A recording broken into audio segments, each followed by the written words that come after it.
Efendim iyi günler. Evet, yeni bir detay programında karşınızdayız. Gerçi sabah saatlerinden itibaren izleyenler Diyalog TV'yi, özellikle de gelişmeleri merak edenler Cumhurbaşkanı'ndan zaten sık sık ekranlara geldik. Oradaki açıklamaları sizlere aktarmaya çalıştık. Biliniyor bugün Cumhurbaşkanı Sayın Mustafa Akıncı koalisyon görüşmeleri noktasında hükümeti kime verecek, kime hükümeti kurma görevini verecek, bununla ilgili bir istişare yaptı bugün. Siyasi partilerle yarım saat arayla mecliste temsil edilen 6 siyasi partinin başkanını ve genel sekreterlerini kabul etti. Görüşme sonucu çıkan açıklamalara iki konu damga vurdu tabii. Birinci konu koalisyon konusuydu.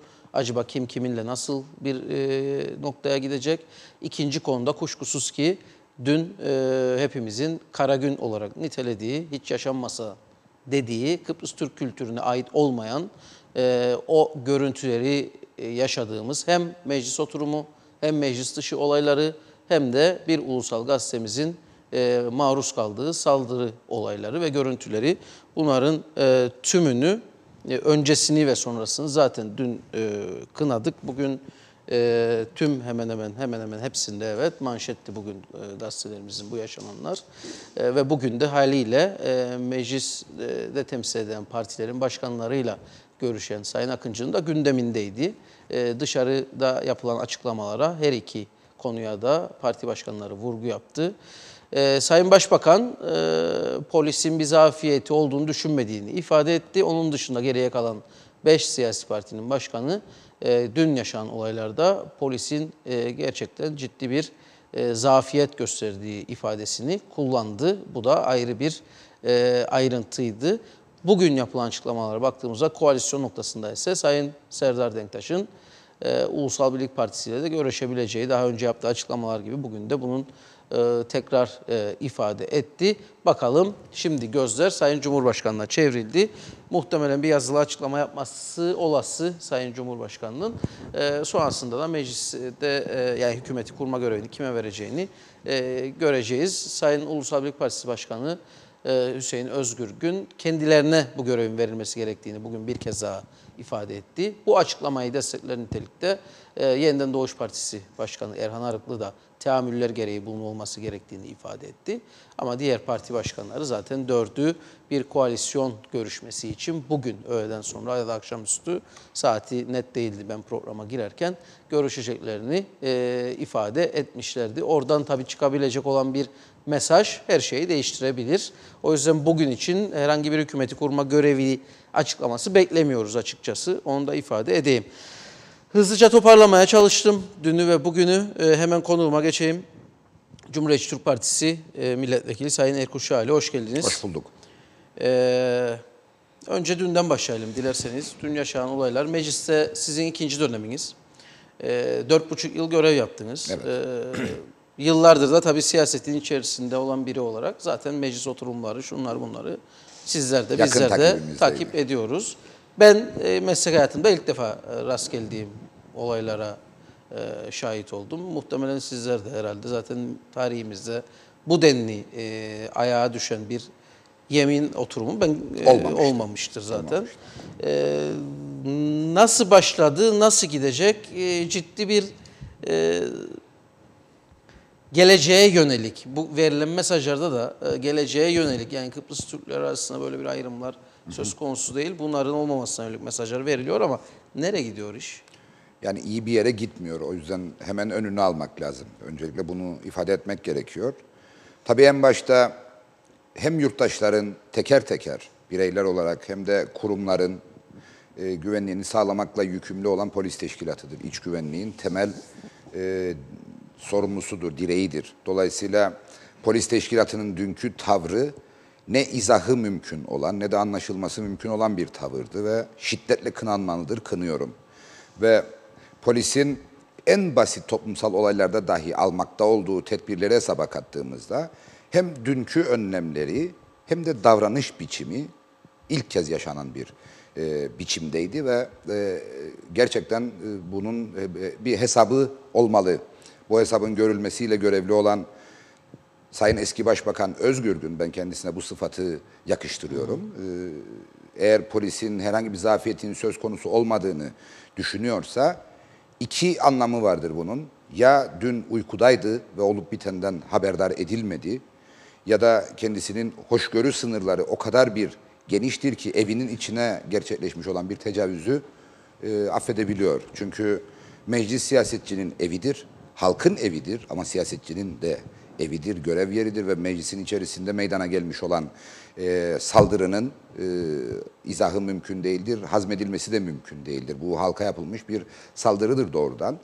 Düşününüz, teorik olarak ülkenin en güvenlikli alanında güvenlik güçlerinin hiçbir biçimde farkına varmadığı birileri meclisin damına çıkıp bayrak sallayabiliyor. Ne salladığının çok önemi yok, hangi bayrağı salladığının önemi yok. Önemli olan böylesi bir zafiyet varsa bugün bayrak sallamak için çıkılan o yerde yarın çok daha vahim sonuçlar doğurabilecek bir başka eylemin de yapılabilir olduğunun ortaya çıkmış olması. Dolayısıyla orada bayrak sallanmış olması tolere edilebilecek bir davranış değildir. Asıl olan oraya hiçbir engelle karşılaşmadan erişilmiş olmasıdır. Evet. Veya Afrika Gazetesi'ne yapılan saldırı her ne gerekçeyle olursa olsun hiçbir biçimde bir yargısız infaz olduğu çok açıktır ve hiç kimsenin, hiçbir bireyin, hiçbir örgütün infaz yetkisi söz konusu değildir. Dolayısıyla Afrika Gazetesi'nin yayınına katılıp katılmamak, onu onaylamak veya beğenmemek çok farklı bir şeydir. Ama Afrika Gazetesi'nin hanesine, mülküne tecavüzde bulunmak, yakıp yıkmak ve polisin buna seyirci kalması hiçbir dünyalı yurttaşın, hiçbir insanın tolerans gösterebileceği bir şey değildir. Dolayısıyla dün çok kötü bir yerde olduğumuzun kanıtı olan bir gündü. Bunu bu şekilde değerlendirmek gerekiyor. Bir parantez açayım hemen. Sayın Cemal Özyiğit madımak ruhu dediği, kullandığı ifade buydu. Yani bu biraz fazla mı yani zorlama egzajere yoksa? etmek açısından, belki olayın vehametini ifade etmek açısından kullanılmış bir sözcüktür. Ben o şekilde değerlendirmeyi tercih etmiyorum. Dün orada öfkesine yenilmiş bir kalabalık vardı. O kalabalığın içerisinde öfkesine ciddi anlamda yenilerek mütecaviz hareketlerde bulunan, yakıp yıkma eğilimi gösterenler de vardı. Ama çok şükür herhangi bir can zararı söz konusu olmadı. Ama sonuçta o mülke yapılmış olan saldırı çok daha vahim sonuçlar doğurabilecek bir tehlikeyi bünyesinde barındırıyordu ve çok net bir biçimde hem sizlerin aktardığı hem diğer kanallardan veya sosyal medyaya yansıyan görüntülerden anladığımız kadarıyla polis orada tamamen pasif bir izleyici pozisyonunda yer aldı.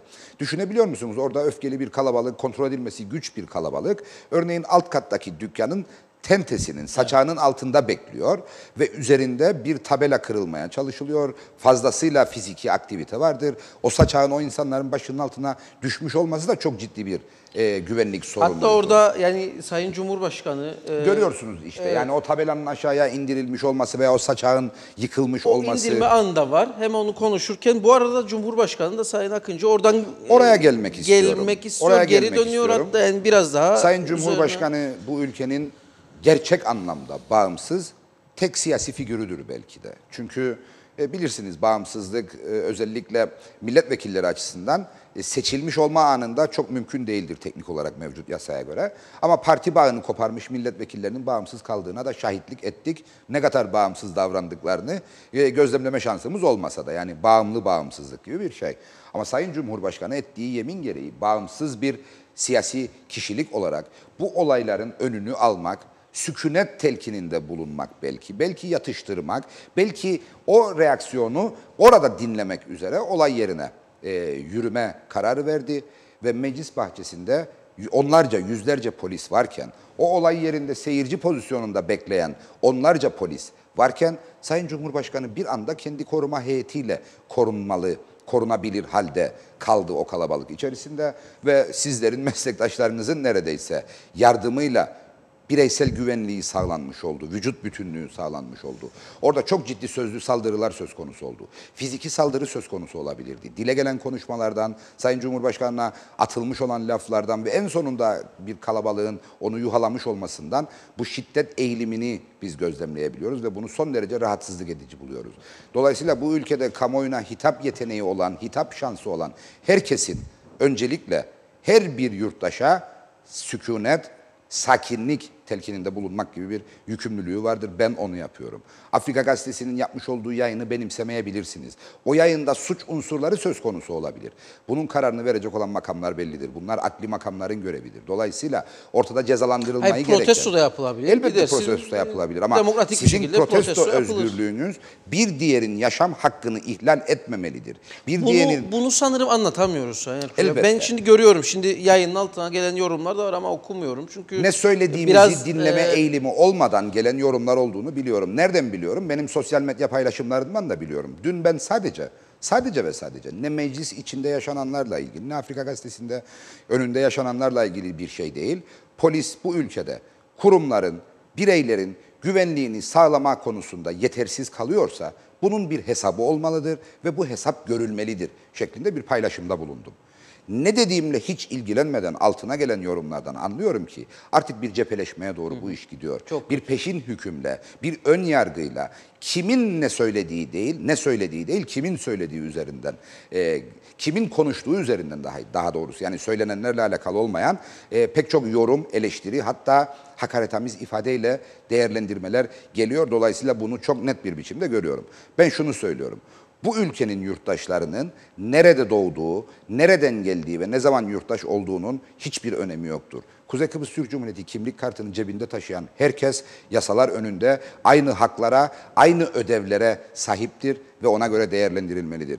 Bu ülkede birinin cezalandırılması gerekiyorsa o cezayı verebilecek yetkideki makamlar bellidir. Yurttaşların herhangi bir cezalandırma yetkisi yoktur.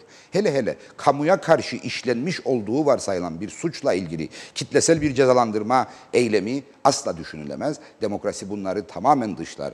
Dolayısıyla yapılması gereken iki şey vardır. Dünkü eylemlere yol açan unsurlar teker teker incelenmelidir.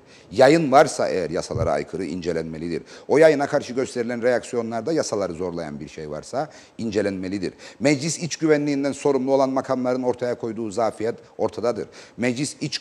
Meclis Genel Kurulu'nun işleyişine engel olmak bir suçtur. Bu engel olma haliyle birlikte buna göz yuman, bunu engelleme konusunda yetersiz kalan herkesin teker teker incelenmesi ve eğer varsa bir suç mutlaka cezasıyla cezalandırılması gerekir ki biz bir devletmiş gibi davranmaktan devlet olma yoluna girebilelim. Şu anda bir devletmiş gibi davranıyoruz. Çünkü dün kamu vicdanını rahatsız eden pek çok şey oldu. Ama günün sonunda polis basın bülteni her zamanki gibi çıkmadı. Örneğin o toplumsal olaylarda haneye tecavüz, mülke tecavüz vesaire, kamu malına zarar veyahut farklı suçlarla isnat edilmiş olanların isimleri niye yayınlanmadı? Polis bültenlerinde bu tür suçlarla ilgili yapılan tutuklamalarda isimler yayınlanır. Niye özel bir yöntem tercih edildi? Bunlar mahkeme huzurundan çıkarıldığında kamuya mal olacaklar. En azından baş harfleriyle herhangi bir mahkumiyet söz konusu olmadığı için niye yayınlanmadı? Dolayısıyla dün her bakımdan özel bir gündü ama bu özel günü biz maalesef sevinerek, gurur duyarak anımsamayacağız. Bu gerçekten bir kayıp gündü Kıbrıs Türk toplumu açısından. Şimdi dün bir ayrı parantez meclis için açmak gerekiyor Elbette. kanaatimce. Çünkü geçmişte de meclis içerisinde istenmeyen olaylar oldu. Doğru. Yine konuşuldu ama bu kez çok daha farklı. Ben içeri girdiğimizde siz de gördünüz.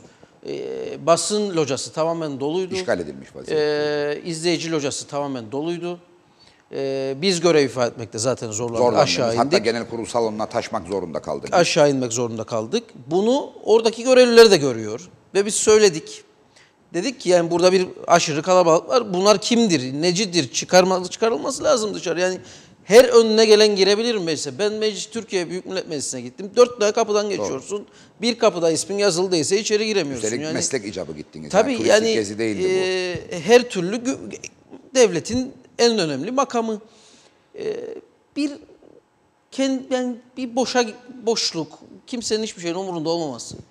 Oradaki insan kendini görüyor. Ben diyor konuşurum diyor. Bana laf atmasın diyor mesela. Yani orası meclis, milletvekili. Yani kendi meclisi için bıraktım dışarıyı. Orası zaten konuşuyoruz şu anda ama meclisin içinde daha çok büyük bir zafiyet söz konusu olduğunu bugün çok daha net, dün bunu gördük. Şimdi tabii şuna vurgu yapmak lazım. Yani ben özellikle 7 Ocak seçimlerinden sonra en fazla siyaset kurumunun ve siyasetçinin itibarıyla ilgili konuşmak ihtiyacı hissediyorum. Çünkü maalesef ülkemizde siyaset kurumun açısından korkunç bir itibar erozyonu yaşanmıştır ve siyaset kurumu kirlenmiş, lekelenmiştir. 20 aylık yönetim döneminde azınlık hükümetinin buna çok ciddi katkıları oldu. Sayın Başbakan, eski Başbakan Özgür Gün'le ilgili dile gelen ifadeler ve bu ifadeler karşısındaki suskunluğu çok ciddi katkıda bulundu ve siyaset kurumunun itibarı yerlerde gezmektedir şu anda. Siyaset kurumunun itibarsızlaşmasına yol açan şey de siyasetçinin itibarıdır aslında. Şu anda siyasetçi gerçek anlamda bir itibarsızlık sorunuyla karşı karşıyadır. Bizi bırakınız, biz mecliste ikinci dönemimizdir ama dün mecliste ilk gününü yaşayan milletvekilleriyle ilgili bile pek çok ahlaka aykırı iddia dile gelmektedir. Koalisyon hükümeti senaryoları çizilirken hepimiz biliyoruz. Örneğin mecliste dün ilk kez bulunan ve yemin eden milletvekillerinin parti değiştirmek suretiyle veya partilerinden istifa etmek suretiyle meclisteki aritmetik dengeyi değiştirmekle ilgili bir çaba içinde olduklarına ilişkin iddialar vardır. Ben her bir milletvekilini teker teker tenzih ederek söylerim. Bu iddiaların yapılıyor olması kendilerinden kaynaklanıyor olsa dahi 7 Ocak günü biten seçimin hemen ardından söz konusu oluyorsa eğer bu onlardan dolayı değil aslında siyasetteki itibar erozyonundan kaynaklanır. Dolayısıyla bizim esas görevimiz 9. dönem parlamentonun dün göreve başlayan milletvekillerinin esas görevi siyaset kurumunun itibarını yeniden yükseltmek, siyaseti saygıdeğer bir alan olarak yeniden kurgulamak ve siyasetçinin de bu saygıdeğer alanda sorumlulukla hareket eden bireylere dönüşmesini sağlamaktır. Siyasetçinin görevi halka hizmettir. Bu hizmetin verilirken siyasetçinin herhangi bir avantaj elde etmesi, siyasi veya maddi avantaj elde etmesi asla kabul edilemez. Ama biz maalesef bu iddialarla ve somut gerçeklerle bu konuda çok ciddi bir zaman kaybettik, enerji kaybettik. Dolayısıyla 9. dönem parlamentonun esas görevi siyasetçiye itibarını yeniden kazandırmak, siyaset kurumunun yurttaşın ihtiyaç duyduğu ama aynı zamanda güven duyduğu bir hal almasını sağlamaktır diye düşünüyorum.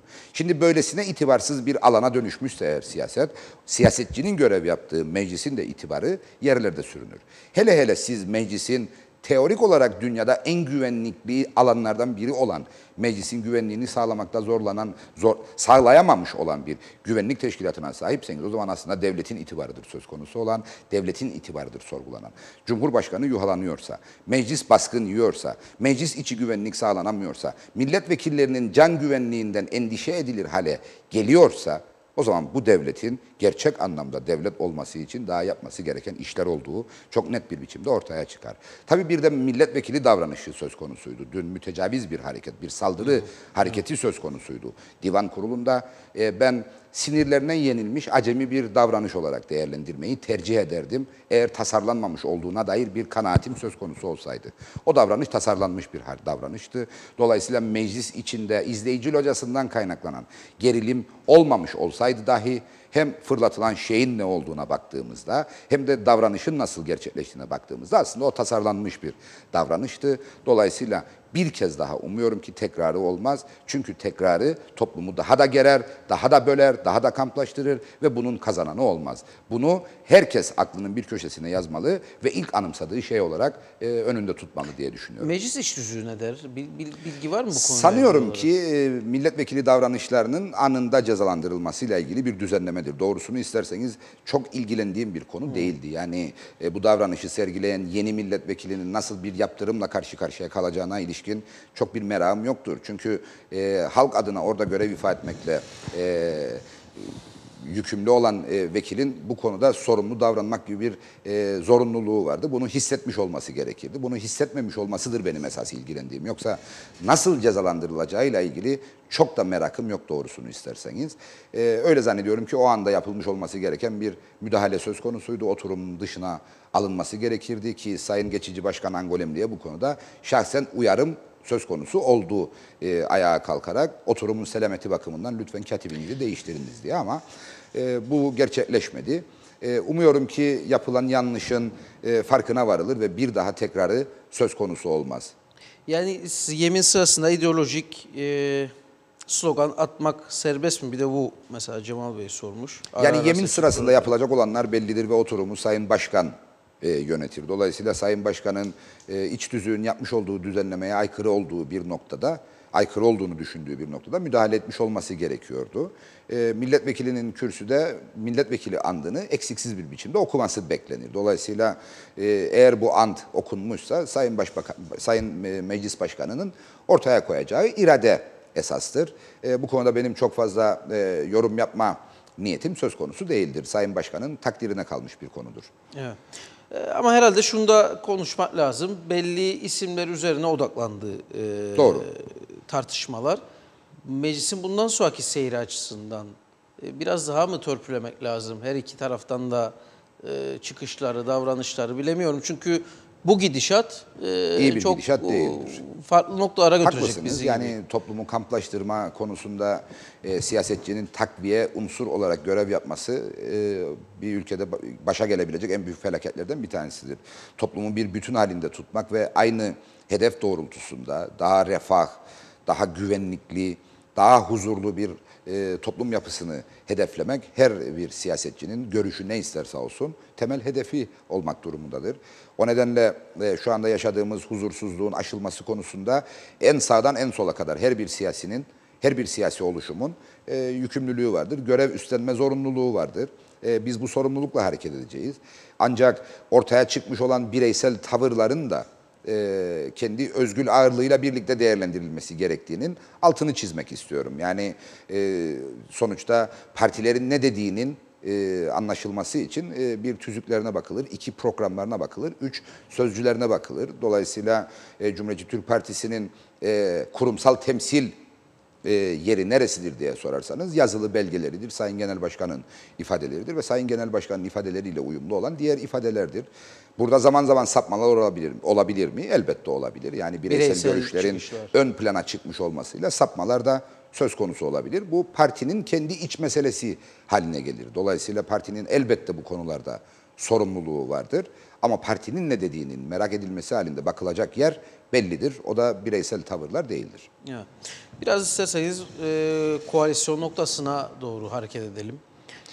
İlk günden bu yana Ulusal Birlik Partisi onsuz bir hükümet modeli. Hatta bugün Sayın aslında Cumhurbaşkanı, özür dilerim Sayın size Özgür göre Gün, eski bana başbakan. göre eski başbakan. Ben Sayın Özgürgün'deyim.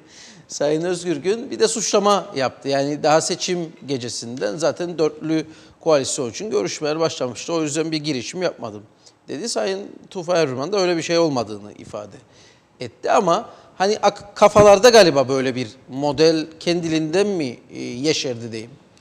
Yani şunu ifade etmek lazım. Bir kere sorduğumuz sorunun dünle irtibatını sağlamak kaydıyla cevaplamak isterim izninizle.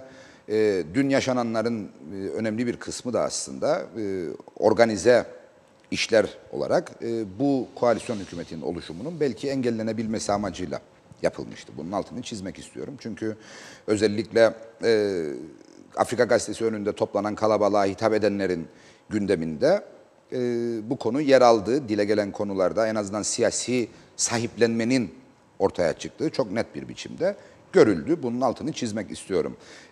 Daha sonra meclis önüne gelen göstericilerle kimlerin ne şekilde irtibat kurduğu ve o irtibat sırasında neler konuştuğu sizlerin aktardığı görüntülerde de mevcuttur. Özellikle Ulusal Birlik Partililerle parlamentoya yeni girmiş olan partinin temsilcileri, başkanı ve temsilcileri bu konuda bize net işaretler veriyorlar. Çünkü bütün heves Ulusal Birlik Partisi ile Demokrat Parti'nin üçlü bir koalisyon oluşturması üzerine şekillenmiş vaziyette. Bu denklemin bozulacağı yer Demokrat Parti'nin dörtlü koalisyon içerisinde yer almasıdır. Bu bir. İkincisi ise aslında meclis aritmetiğinden kaynaklanan bir zorunluluk halidir. Kimse bunu konuşmuyor. Yani üçlü koalisyonun yapabileceği maksimum şey aslında güven oyunu almaktır. Çünkü üçlü koalisyonda milletvekili sayısı 26'ya karşılık geliyor. Dolayısıyla hükümet kurulur, programı mecliste okunur ve ardından güven oyu alır. Peki sonra, örneğin bu ülkede henüz 2018 yılı bütçesi geçmedi. 2018 yılı bütçesini geçirmek için hükümetin hem mecliste genel kurul salonunda çoğunluğa ihtiyacı var ama ondan önce Ekonomi, Bütçe ve Plan Komitesi'nde de çoğunluğa ihtiyacı vardır. Halbuki üçlü koalisyonda örneğin komiteler en son şeklinde 5 kişiden oluşmaktaydı. Öyle devam ettiğini varsayarsak üçlü koalisyonda hükümet kanadının komitelerdeki temsiliyeti 2 ile sınırlandırılmıştır. Neden? Çünkü meclis iç tüzüğüne göre komitelere üye verme yetkisi parlamentoda grubu bulunan partilere aittir. Demokrat Parti'nin grubu yoktur çünkü grup kurabilmek için en az 5 milletvekiline sahip olmak gerekir. Yeniden Doğuş Partisi'nin de grubu yoktur çünkü onların da 2 milletvekili söz konusudur. Ulusal Birlik Partisi 5'ten fazla milletvekiline sahip olduğu için grup kurabiliyor. Ve grupta yapılan hesaplamada Ulusal Birlik Partisi'nin payına 2 üye düşüyor komitelerde. Cumhuriyetçi Türk Partisi'nin hesabına da 2 üye düşüyor. Halkın Partisi'ne 1 üye düşüyor. Dolayısıyla Cumhuriyetçi Türk Partisi artı Halkın Partisi Ulusal Birlik Partisi'nden fazla sayıya denk geldiği için, 3'e denk geldiği için komitelerde hükümetin çoğunluğu söz konusu olmayacak. Bu iki şeye yol açar. Ya hükümetin getirdiği yasalar muhalefetin öngördüğü şekilde, muhalefetin kabul edebileceği şekilde geçecek ve genel kurul salonuna gelecek veya komitelerde geçmeyecek. Şimdi bütçeye hesaba kattığınızda bütçe bir hükümetin sancağıdır. Onu diyebilirsiniz. Yani bütçenin sahibi hükümettir. Dolayısıyla muhalefetin o bütçeyi sahiplenmesini beklemek en azından dünya siyasi geleneğinde eşine rastlanmış bir durum değildir. 2018 yılı hükümet bütçesine Cumhuriyetçi Türk Partisi'nin eğer koalisyonun dışındaysa veya Halkın Partisi'nin onay vermesi söz konusu olamaz. O koalisyon anlamına gelir. O hükümetin bir ortağı olmayı gerektirir. Şimdi bütçesini dahi geçiremeyecek bir üçlü koalisyonun anlamı nedir? Daha önce de ifade ettiğim için bir rahatsızlık duymuyorum bunu söylemekten. 23 Nisan hükümetidir. Yani icra yetkisi olmayan, ülkeyi yönetme ehliyetine sahip bulunmayan bir hükümet olmaktan öteye geçecek bir formülasyon değildir. Bu bir takım oyların yüz yüzelere dağılmasıyla oluşuyor. Galiba komite üyelikleri Yani bu değişebilir gibi bir tartışma da vardı. Şöyle bir şeydir. İç tüzüğün yapmış olduğu düzenlemede o puantaj sistemi her neyse onun değiştirilmesi için yine genel kurul kararına ihtiyaç vardır. Genel kurulda bu kararın alınabilmesi için de meclis komitesinde mevcut şekliyle meclis iç tüzüğünün ellenmesine ihtiyaç vardır. Dolayısıyla bir yasadır çünkü meclis iç tüzüğü. Dolayısıyla halihazırda mevcut sisteme bağlı olarak önce meclis iç tüzüğü değiştirilecek. Ondan sonra yeni sisteme göre bu oluşum sağlanacak. O da üçün onayını istiyor. Aynı şekilde yani dolayısıyla Halkın Partisi ve Cumhuriyetçi Türk Partisi'nin mutlak onayına tabi bir durumdur. Ha ne olabilir onu söyleyeyim. Örneğin Cumhuriyetçi Türk Partisi başka partiyi illaki işaret ediyormuş gibi algılanmasın. Örneğin Cumhuriyetçi Türk Partisi'nden 8 tane milletvekili aynı anda istifa ederse Cumhuriyetçi Türk Partisi'nin artık grubu olmayacak parlamentoda. Dolayısıyla Ulusal Birlik Partisi'nin 2 olan temsiliyeti 3'e çıkacak. 1 olan temsiliyeti Halkın Partisi'nin 2'ye çıkacak. O zaman Ulusal Birlik Partisi istediği 25 artıyla, istediği 26 ile hükümet kurabilir. Yani şu anda komitelerdeki temsiliyetin değiştirilebilmesinin en kısa yolu bir partinin grup olma özelliğini yitirmesidir. Böyle bir beklentiniz var mı? Böyle bir çabası olanlar vardır. Bunu duyuyoruz veya spekülasyon bu doğrultudadır. Ama böyle bir şeyin çok mümkün olmadığını düşünüyorum. Ne Halkın Partisi açısından ne Cumhuriyetçi Türk Partisi açısından mevcut milletvekili sayısının 5'in altına düşmesi öngörülür değildir. Dolayısıyla böyle bir durum vardır ve bu duruma göre herkesin karar vermesi gerekiyor. O zaman bu ısrar nedir size göre? Yani Ulusal Birlik Partisi Başkanlığı'nın teamüller gereği bize verilmesi gerekir. Sayın Eski Başbakan Özgür Gün'ün sivil darbe tanımlamasıyla sebebini ortaya çıkarıyor aslında. Sayın Özgür Gün, halkın iradesi bana 21 milletvekili verdi ve en büyük parti grubu olarak mecliste yer almaktayım. Dolayısıyla hükümeti kurma görevi benim olmalıdır şeklinde kendini ifade ediyor. Bunun aksi davranışı da sivil darbe olarak niteliyor. Şimdi sivil darbe nedir bilir misiniz? Sivil darbe aslında bu ülkede 2 Nisan 2016'da yaşanandır. Çünkü 1 Nisan 2016 tarihi itibariyle CTP-UBP hükümeti görev başındaydı ve 2 genel başkan Sayın Özgür Gün ve Sayın Talat 1 Nisan akşamı yapmış oldukları konuşmada hükümetin devamı konusunda mutabık olduklarına ilişkin bir noktadaydılar. Ancak 2 Nisan günü anımsayacaksınız saat 12 gibi Ulusal Birlik Partisi Parti Meclisi toplandı. 3 çeyreklik bir toplantının ardından da hükümetten çekilme kararı aldı. Yanılmıyorsam o gün itibariyle milletvekili sayıları 14'tü. Eğer yanlış hatırlamıyorum. 14 veya 16'ydı. 17 de olabilir. Çünkü meclis iç tüzüğü değişinceye kadar bazı Demokrat Partili milletvekilleri istifa ederek Ulusal Birlik Partisi'ne geçmişlerdi. Dolayısıyla o sayıyı net olarak hatırlamıyorum. Yanılmıyorsam 17 idi sayıları. Ve Cumhuriyetçi Türk Partisi'ne hükümeti kurma görevi verilmeden Demokrat Parti ile Ulusal Birlik Partisi anlaştıkları için Görev Ulusal Birlik Partisi'ne verilmiş ve Demokrat Parti ile azınlık hükümetini kurmuşlardı. İşte sivil darbe buydu aslında. Siz halihazırda hükümetteyken o hükümetten çekilme kararı veriyorsunuz. Ondan sonra çekildiğiniz ortağı tek başına bırakarak, üstelik hükümeti kurma görevini almamasını sağlayacak bir angajmanla, ben hükümeti kurabileceğim beyanıyla hükümeti kurmuş olursunuz. Dolayısıyla sivil darbe buydu ve bir siyaset bilimci olan Sayın Özgür Gün'ün bu konuda bilgi sahibi olmasını beklerdim doğrusu. Demek ki o kısmını iyi öğrenememiş almış olduğu eğitimde. Şimdi bu yaklaşımla birlikte değerlendirdiğinizde aslında şu anda üzerinde çalışılmakta olan ve epeyce de yol kat edilmiş olan CTP, HP, DP, TDP koalisyon hükümetinin yolda geldiğini söylemek mümkündür. Çünkü dün en son bir araya gelen sayın genel başkanlar yapmış oldukları çalışmada epeyce mesafe kat ettiklerini ve iyimserlik içinde de yol almakta olduklarını çok net bir biçimde ifade ettilerdi. Dolayısıyla Ulusal Birlik Partisi'ne muhalefetin yolu görüldü diyebiliriz aslında. Tabii göreceğiz çünkü hükümet programına henüz girilmiş falan değil. Genel hatlar konuşuluyor. Bakanlıklar belli değil. Bu gibi konuların sıkıntı yaratabileceğini düşünmüşsünüz. Yani mümkündür. Çünkü her ne kadar da belli bir ilerleme sağlanmış olsa dahi partiler arasında mutlak mutabakat noktası henüz yakalanmadı. Dolayısıyla gerek bakanlıkların dağılımı konusunda, gerekse hükümet programının yazımı konusunda derin ve aşılması mümkün olmayan görüş ayrılıkları elbette çıkabilir. Bu 4 partinin oluşturacağı koalisyonda mümkün olduğu gibi 2 partinin oluşturacağı koalisyonda da pek mümkündür. Dolayısıyla özür dilerim, partilerin karşılıklı olarak birbirlerine gösterecekleri tolerans günün sonunda bu işin başarılıp başarılmayacağını ortaya çıkaracak.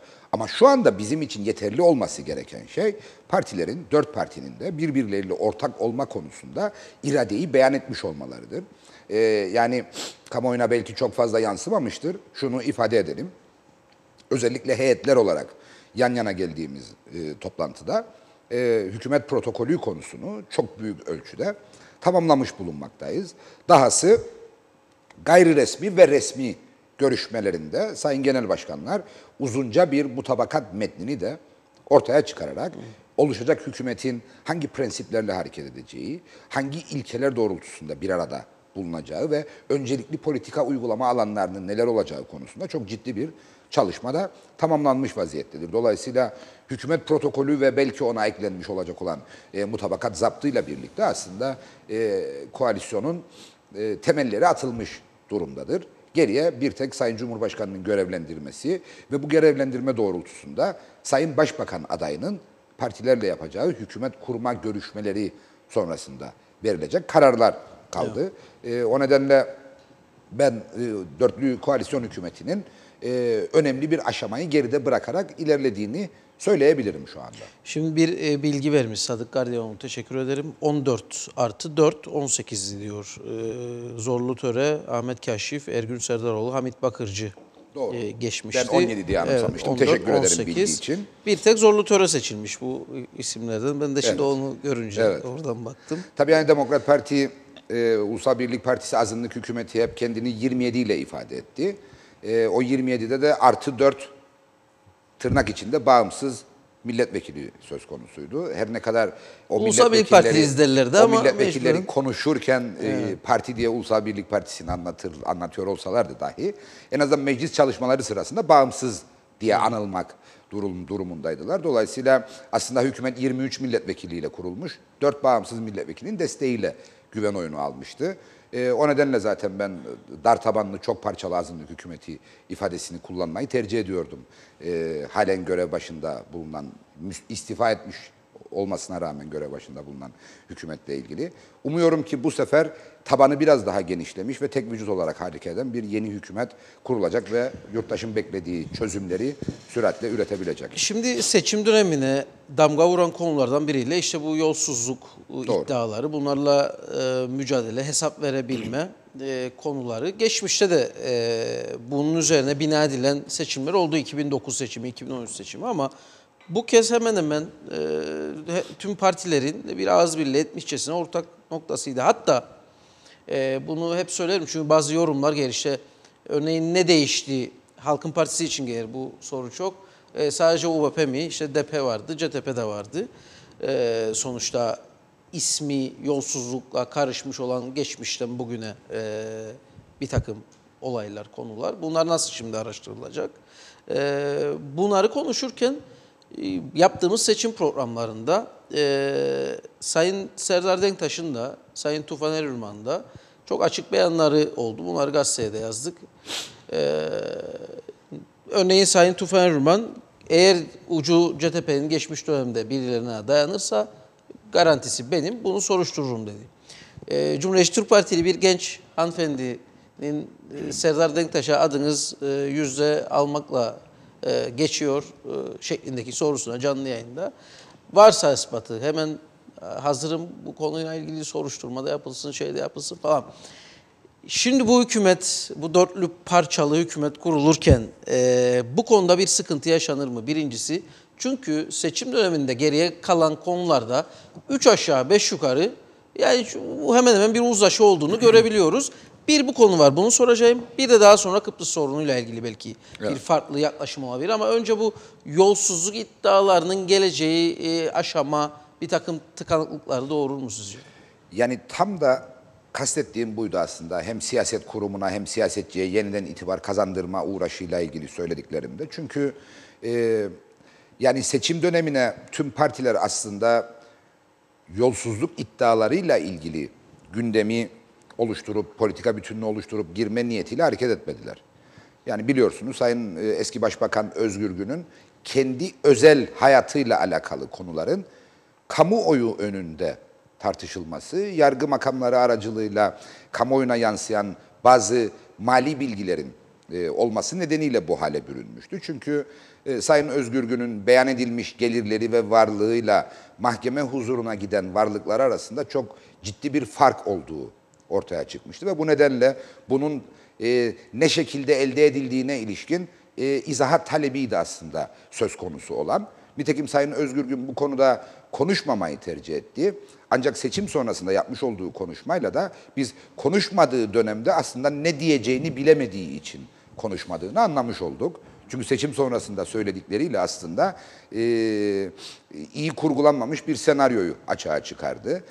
Çünkü ortaya koyduğu veriler bir devlet adamına, bir başbakana yaraşır, yakışır veriler değildi. Çala kalem ifade edilmiş ve hiçbir şekilde belgelendirilmesi mümkün değilmiş gibi görünen ifadelerle Sayın Özgür Gün sahip olduğu varlığı bir biçimde izah etmeye çalıştı ve maalesef çuvalladığı, izah edilemediği. Öyle zannediyorum ki Kıbrıs Türk kamuoyunda tek bir birey dahi Sayın Özgür Gün'ün yapmış olduğu açıklamayı makul bir açıklama olarak görmedi. Dolayısıyla bu hala izaha muhtaçtır. Bizim açımızdan mutlak suretle soruşturulması gereken bir izahat olarak ortada durmaktadır. Onu geçelim. Ancak 20 aylık yönetim dönemi boyunca Demokrat Parti, Ulusal Birlik Partisi azınlık hükümetinin pek çok sansasyonel olayı yaşadık biz. Yani hükümet ortaklarının bırakınız partizan maksatlarla yapmış olduklarını artık aile bireylerine veya kendileriyle anılan çok yakınlarına sağlamış oldukları ayrıcalıklar, kamu kaynaklarından yararlandırma girişimleri veya icraatlarıyla konu bir biçimde gündemimizde yer aldı. Ve siyaset kurumuna eğer itibar kazandıracaksak bu tür iddialarla ilgili derinlikli araştırmanın hızla yapılması ve ortada eğer yargılanması gereken bir durum varsa konunun hızla mahkeme huzuruna çıkarılması, yoksa bunun net bir biçimde izah edilmesi ve yargı huzuruna giden konuların da hızla ya mahkumiyetle ya beraatla sonuçlanarak kamu vicdanının rahatlatılması gibi bir zorunluluk vardır. Bu devlette görev yapan, kendi yetki ve sorumluluğu çerçevesinde görev ifade eden herkesin duyarlılık göstermesi gereken bir konudur. Siyasete itibar başka türlü kazandırılmaz. Ve bu sadece 20 aylık dönemle alakalı da değildir. Cumhuriyetçi Türk Partisi bir kez daha hatırlatmakta yarar görüyorum. Kıbrıs Türk halkının kendi kendini yönetme durumunda olduğu, önce Kıbrıs Türk Federe Devleti ile sonra Kuzey Kıbrıs Türk Cumhuriyeti ile kendi kendini yönettiği 43 yıllık dönemin 10 yıl 6 ay 22 gününde hükümette yer aldı. Ve bu 10 yıl 6 ay 22 günlük dönemin belli başlı anlarıyla ilgili de bizimle ilgili iddialar söz konusudur. Dolayısıyla hem bu dönemlerin hem bizim dışımızdaki dönemlerin, çünkü geriye kalan 30 yıllık süreçte Ulusal Birlik Partisi çoğu zaman tek başına, kimi zaman da koalisyon ortağı olarak hükümetlerde yer aldı. Ve o dönemlerle ilgili de pek çok iddia söz konusudur. O nedenle görev başına gelecek olan hükümetin öncelikle kamuoyunun gündemine ağırlıklı olarak gelmiş konulardan başlamak kaydıyla dile gelmiş olan tüm yolsuzluk, usulsüzlük, görevi kötüye kullanma iddialarıyla ilgili derinlikli araştırmayı süratle sonuçlandırmaktır. Bu araştırmanın sonuçlandırılmasının ardından ilgili diğer devlet birimlerinin bu konularla ilgili yükümlülüklerini eksiksiz ve hızla yerine getirme zorunluluğu vardır ki hakkında iddia dile gelenlerin ya mahkumiyeti ya beraatı sağlanabilsin. Çünkü düşününüz henüz benim başıma gelmedi ama pekala gelebilir herhangi bir biçimde. Bir iddiayla ben bir yükü sırtlamış olayım ama bu iddianın %100 gerçek dışı olduğundan da emin olayım. O ağırlığı sırtınızda taşımaya devam edersiniz. Çünkü karşınızdaki bakışlar size hep o iddiayı da akılda tutarak yönelir ve o sizin gerçekten taşımakta zorlanacağınız bir yük haline gelir. Bu yükten insanları ya kurtarmak ya da eğer o yükün bir sorumluluğu varsa onun bedelini ödetmek gibi bir zorunluluğumuz vardır. Aksi takdirde kamu vicdanının ikna olması, efendime söyleyeyim rahatlatılması mümkün olmaz. Dolayısıyla bu hükümetin öncelikli görevi ve üzerinde anlaştığı ilk prensibi, çalışma prensibi aslında kamuoyunun gündemine ağırlıklı olarak gelmiş ve ciddi yer işgal eden iddialarla ilgili süratle araştırma sonuçlarını ortaya çıkarmak ve bulgularını devletin yargı ve soruşturma birimlerine ulaştırarak sonuç alınmasını sağlamaktır. Bu CTP içinde olabilir, DP içinde olabilir. Hiç fark etmiyor. Asıl olan kamu vicdanının rahatlatılması ve siyasete yeniden güven duyulacak bir alanın yaratılmasından geçer. Şimdi kanaatimce ben bireysel olarak düşüncem şudur. En çok zorlanacağı konu olur herhalde hükümet protokolünün Kıbrıs sorusu. Çünkü Cumhuriyetçi Türk Partisi ve Toplumcu Demokrasi Partisi kaldı ki önümüzdeki ay muhtemelen Şubat sonu, Mart başı bu sürecin yeniden başlayacağına yönelik bir beklenti var. Hareketlilik var. Hareketlilik Cumhurbaşkanlığı güneydeki seçimlerden sonra. Ama burada Demokrat Parti'nin özellikle Halkın Partisi'nde bir nebze çok daha farklı bir tutumu var. Yani Demokrat Parti federasyonun artık işlevsel olamayacağını ve konuşulmaması gerektiğini ortaya koyan bir tavır üstlenmiş durumda. Halkın Partisi de benim son görebildiğim kadarıyla hani bir daha deneyelim ama olmazsa da artık başka bir noktaya gitmek lazım. Ama TDP ve CTP'nin İla nihayet bu federasyonu olana kadar yapalım noktasında bir tavrı var. Bu nasıl bir harmonizasyona girer, hükümet programına girer ve Cumhurbaşkanı'na ne derece destek ya da köstek olur onu bilemeyeceğim ama bu nasıl bir ortak noktaya gelebilir? Yani dediğiniz gibi bu konuda kimi zaman çok ayrık, kimi zaman da birbirine yaklaşması çok güç pozisyonları vardır bu dört partinin. Dolayısıyla üzerinde mutabakata vardığımız prensip aslında Kıbrıs sorunuyla ilgili her bir partinin kendi pozisyonunu koruma serbestliğine sahip olması şeklindedir. Çünkü eğer koalisyon bir uzlaşı gerektirirse ve bu uzlaşıyı sağlamak için de her partinin belli ölçüde tavizkar bir tutum, bir diğerine karşı tavizkar bir tutum veya özverili bir tutum içerisinde olması gerekirse bunu yaparsınız. Çünkü asıl olan yurttaşın menfaatidir ve bu menfaatin sağlanması için ortaya konması gereken politikalardır, uygulama esaslarıdır. Ama Kıbrıs sorunu çok farklı bir durumdur. Kıbrıs sorunu herhangi bir partinin tek başına ilerletebileceği bir konu değildir. Kıbrıs sorunu Sayın Cumhurbaşkanı tarafından ele alınan, Sayın Cumhurbaşkanı dışında herhangi bir muhatabı, en azından Kıbrıs Rumlar ve Birleşmiş Milletler açısından herhangi bir muhatabı olmayan bir konudur. Sadece ve sadece Cumhurbaşkanı'nın kendi kapasitesiyle ve uluslararası alanda geçerli sıfatıyla ele alabileceği bir konudur.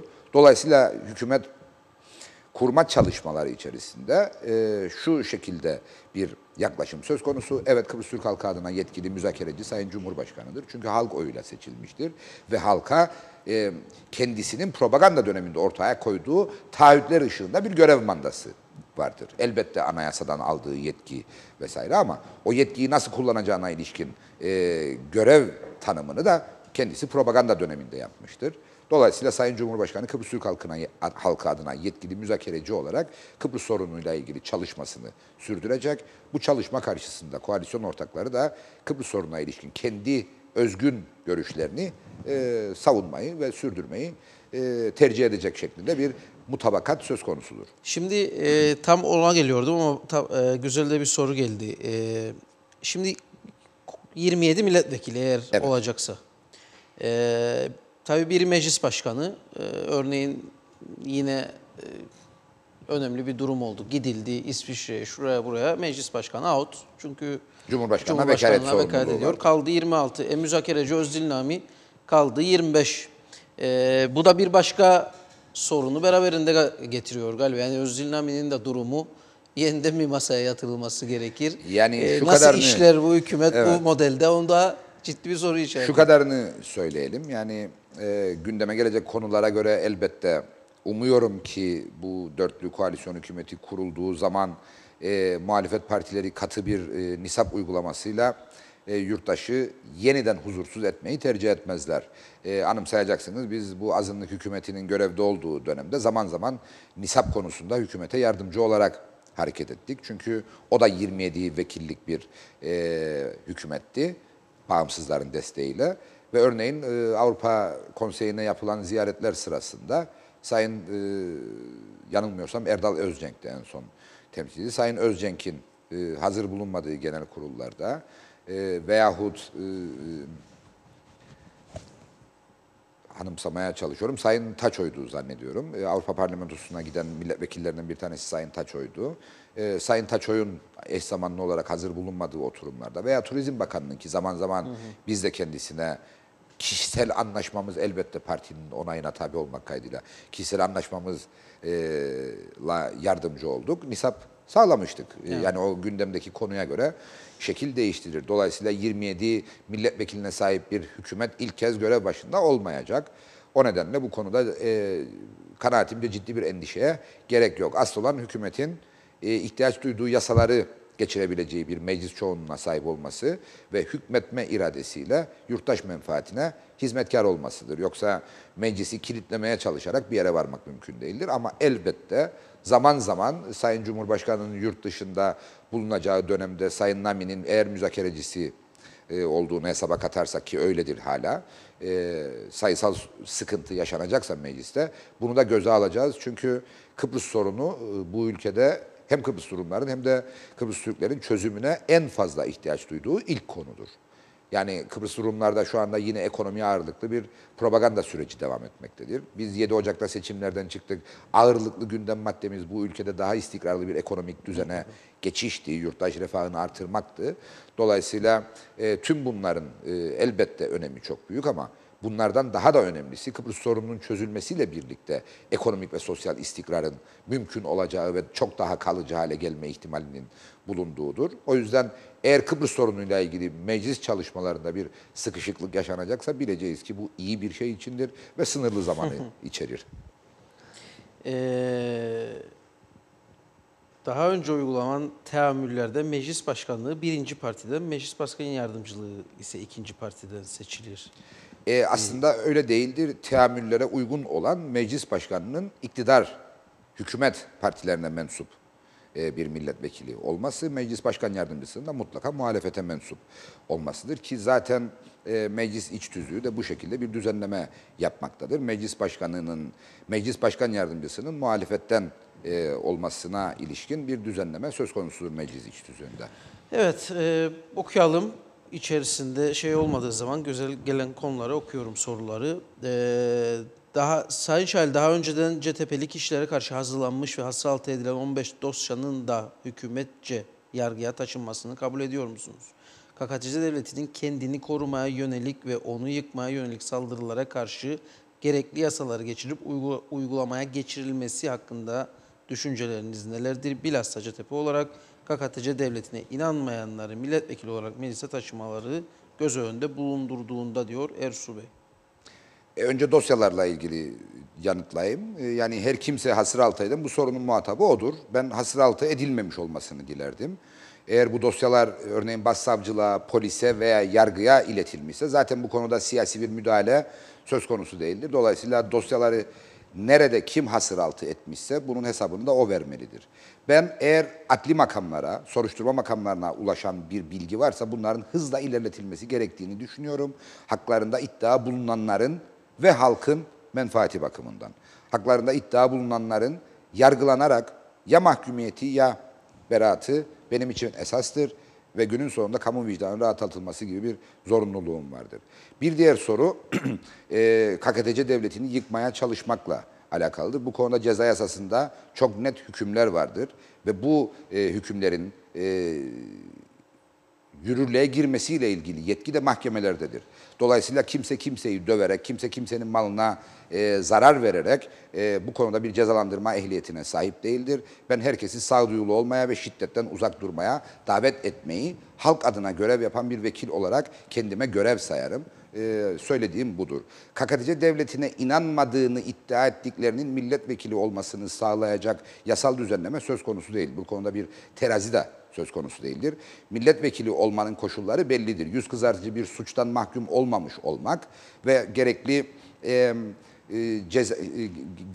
nasıl diyelim sicil yeterliliğine sahip olmuş olmak milletvekili seçilmek bakımından yeterlidir. Gerisi halkın kararıdır ve halkın seçtiği vekilleri kategorize etmek, dışlamak halkın diğer o vekillere oy vermeyenleri açısından da bir hak değildir. Önemli olan herkesin birbirine saygı çerçevesinde, demokratik olgunluk çerçevesinde yaklaşması ve sahiplenmesidir.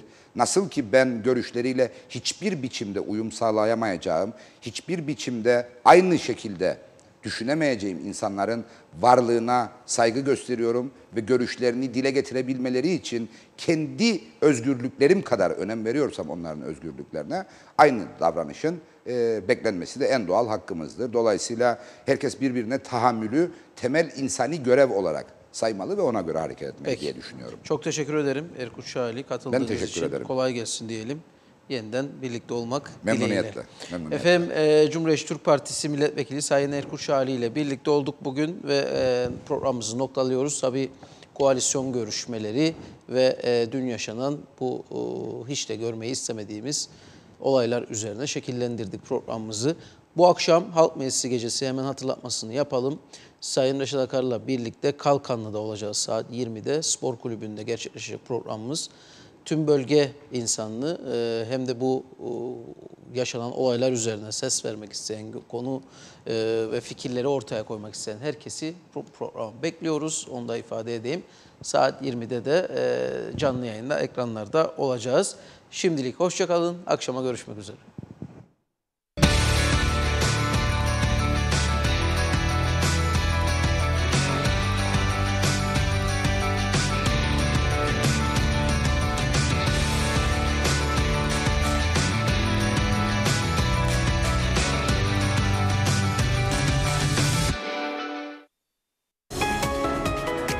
Diyalog TV